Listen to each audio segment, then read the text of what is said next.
Hey, my friends, you know I love stars, and I love to learn anything about them. And this, I also love myths, stories about heroes and legends. And one of the ways that those are tied together is in constellations. So I can't wait to share this story with you. It's a little long. It's called Constellations, A Guide to the Night Sky.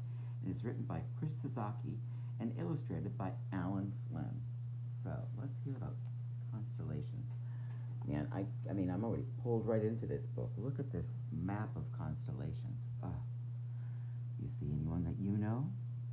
You will by the end of the story. Constellations, A Guide to the Night Sky by Chris Sasaki and illustrated by Alan Flinn. Stories in the Stars. It's a clear, dark night. Look up. What do you see? If you're outside, far from city lights, you see thousands of stars. When you look up, do you see different shapes made of stars? Can you see triangles, squares, and curved lines? Can you imagine pictures made of stars? For thousands of years, people have looked up at the night sky and seen star pictures. Some of the star pictures look like mythic heroes or gods. Others look like animals or imaginary creatures. Today, we call those star pictures constellations. Look at a star map. Many of the constellations are named after the gods, heroes, and creatures from Greek myths. But other people see star pictures of caribou and foxes, or bears, birds, and forest animals. They look into the night sky and see things that are important to them. Some of the constellations were named by scientists who studied the star patterns. In all, 88 constellations cover the sky like a giant jigsaw puzzle. The constellations make the night sky the biggest storybook ever. It is there for you to read every clear, dark night. Let's dive into some of the more famous ones. Ursa Major, the Great Bear. A great bear looks down from the night sky. It is called Ursa Major. Stars make up the bear's head, body, and legs. 7 bright stars in the bear look like a big pot with a long handle. We call it the Big Dipper. There are many stories about Ursa Major. In one, a goddess named Callisto was turned into a bear. One day, her son saw the bear and followed it, not knowing he was hunting his own mother. Before she could be shot, Callisto was placed in the night sky, safe from her son's arrows. Many years ago, slaves in the southern United States looked at the Big Dipper and saw a drinking gourd hollowed out to carry water. The slaves sang a song called Follow the Drinking Gourd. The song told them that if they followed the stars north, they would find freedom. And they did. Ursa Minor, the bear cub. Imagine standing on the North Pole. If you looked straight up, you would see a bright star. It is the most famous star of all. It is called Polaris, or the North Star. The North Star is the brightest star in Ursa Minor, the little bear. Ursa Minor is also called the Little Dipper. The North Star and 2 other stars make up the Dipper's handle. 4 stars make the bowl of the Dipper. Even if you're not at the North Pole, it's easy to find the North Star. First, find the Big Dipper. Pretend there's a line from the 2 outer stars in the bowl of the Big Dipper. That line points right to the North Star. This star is special. When you turn and face it, you're facing north. It's like a compass in the sky. Draco the Dragon. The stars of Draco the Dragon curl around Ursa Minor and the North Star. It looks like the dragon is guarding the North Star. In a story from long ago, Draco guarded a very special apple tree.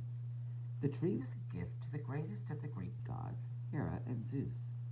It was a very special gift because the apples that hung from its branches were made of gold. The gods did not want anyone stealing their precious apples, so they had the dragon guard the tree. It worked. Draco kept everyone away except the great hero Hercules. With his strength and courage, Hercules fought the beast and picked the golden fruit. Cassiopeia, the Queen. 5 bright stars shine like a glimmering letter W in the northern night sky. Use your imagination and look at those stars. Can you see a queen sitting on a throne? Her name is Cassiopeia. When Queen Cassiopeia liked looking at herself in the mirror, she thought she was beautiful. This made the gods angry, so the god of the sea sent a monster to attack Cassiopeia's kingdom. What else do you see in the 5 stars of Cassiopeia? The Inuit, who live in the Arctic, believe that the stars looked like steps cut out into the snow. By climbing the steps, you could reach the sky. Other North American natives imagined an elk skin stretched across the sky. The elk skin was so large, it could only be hung in the heavens. The 5 stars were holes in the Hell Guide made by wooden stakes that pinned it to the sky. Orion, the Hunter.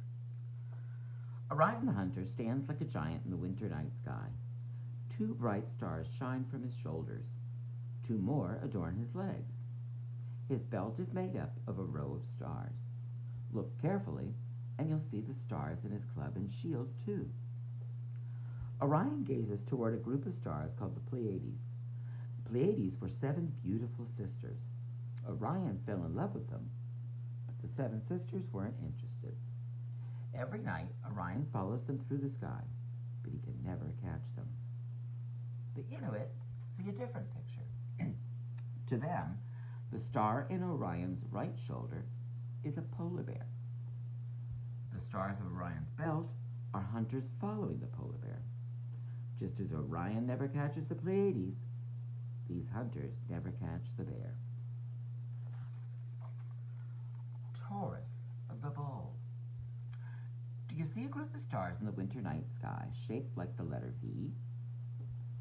This is the face of Taurus the bull. The bull glares down from above with bright stars for eyes.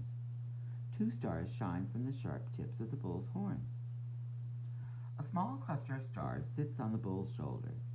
These are the Pleiades. To the Iroquois, these stars were young boys who spent their days dancing. One day, the boys danced and danced until they began to rise into the air. Higher and higher they flew. They rose far up into the heavens and became the star cluster we see today. Andromeda, the princess. The constellation of Princess Andromeda lies in the autumn night sky. It looks like a long arc of stars. But the princess is not happy. On star maps, you could see that she's chained to a rock. Poseidon was angry with Andromeda's mother, Cassiopeia, and sent the sea monster Cetus to attack the queen's kingdom. There was only one way to stop the monster from ravaging the land. King Cepheus chained his own daughter to the rocky shore. The king hoped the monster would find his daughter and spare the kingdom. Does this story have a happy ending? You'll find out when you read about Perseus.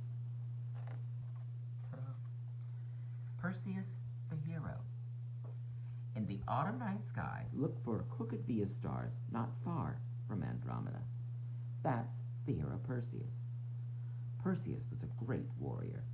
He even defeated Medusa, whose head was covered with serpents. She was so hideous, one look at her would turn you to stone. When Perseus fought Medusa, he used his shiny shield as a mirror.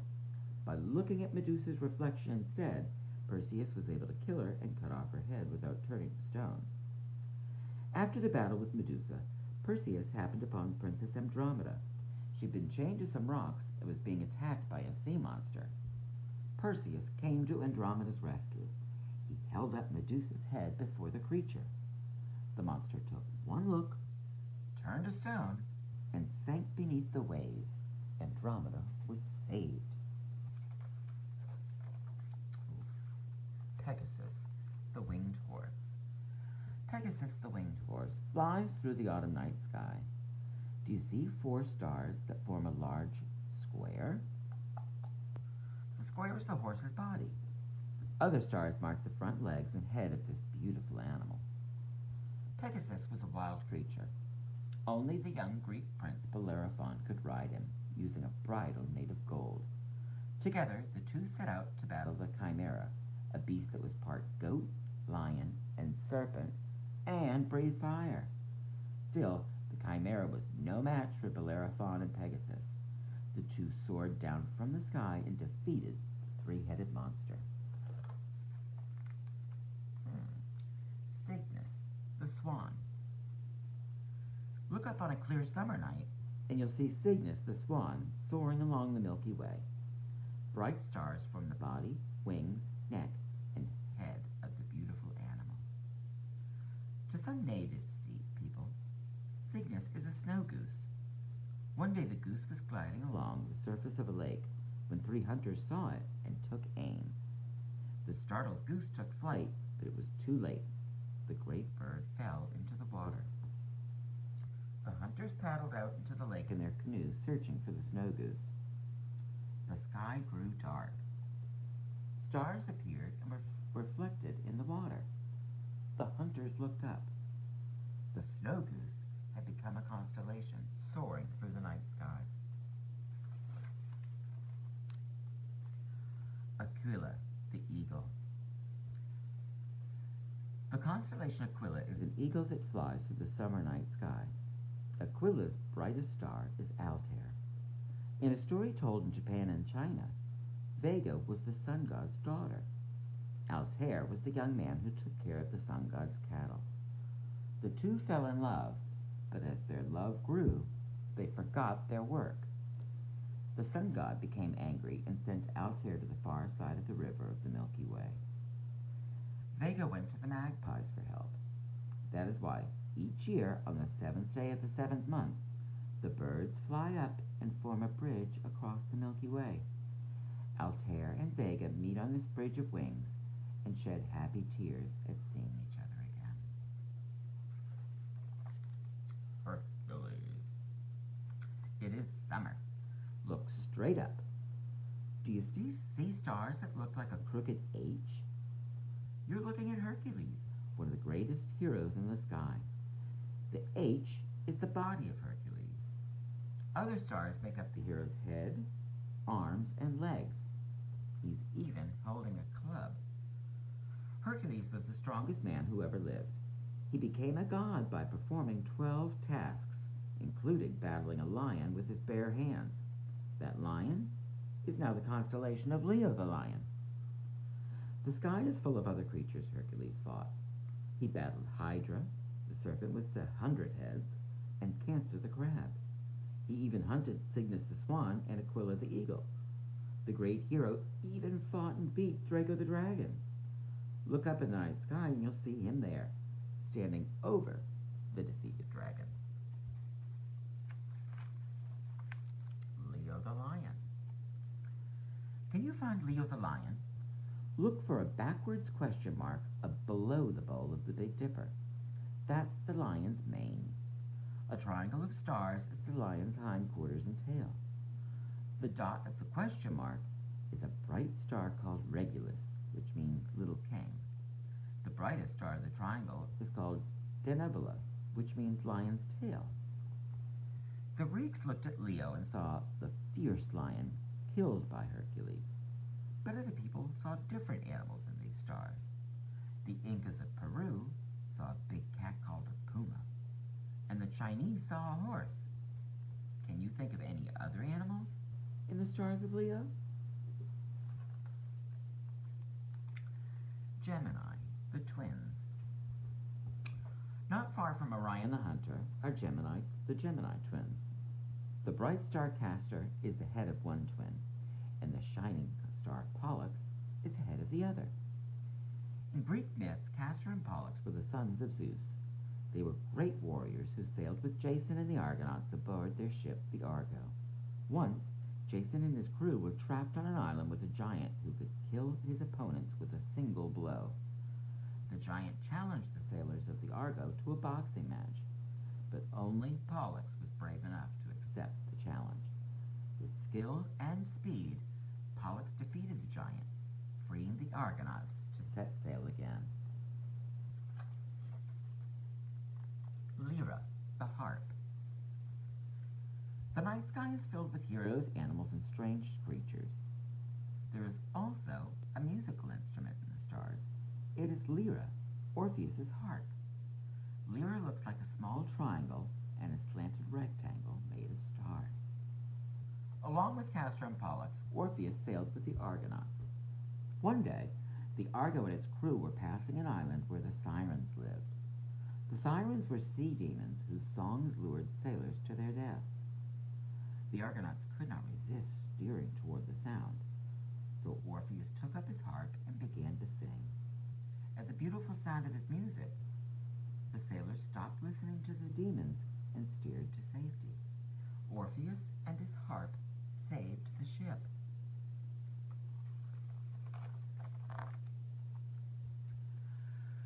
Brutus, the bear driver. Every night, Brutus the bear driver follows Ursa Major across the sky. To the Micmac, who live on the east coast of Canada, the stars of Brutus are hunters, who also chase the bear. The Micmacs say that one spring a bear woke up and left its cave. It was spotted by a chickadee, a bear who quickly called his friends to join the hunt. A bird who quickly called his friends to join the hunt. They chased the bear until autumn, when the tired bear could run no more. Robin shot the bear with an arrow, and drops of blood spattered on Robin's feathers in the forest leaves. The birds killed the bear, but its spirit was strong, and it's reborn each spring. To the Micmac, this is why robins have red breasts, and why leaves turn red in the fall. And it's why we still see the hunters chasing the bear every night. Canis Major, the greater dog.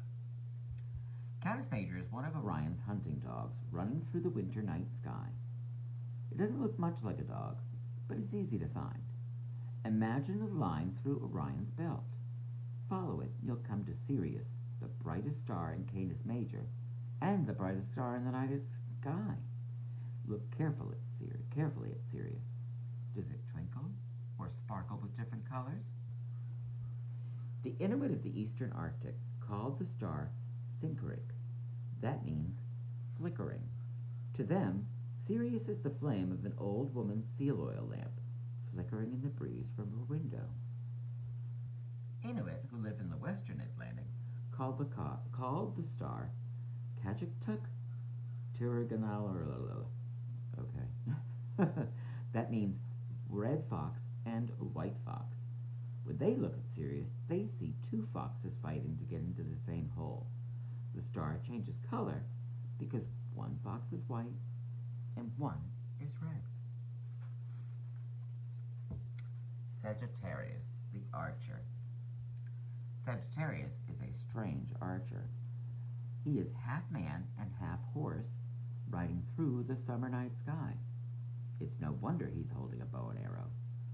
To the Greeks, the archer is named Crotus, and it was Crotus who invented archery.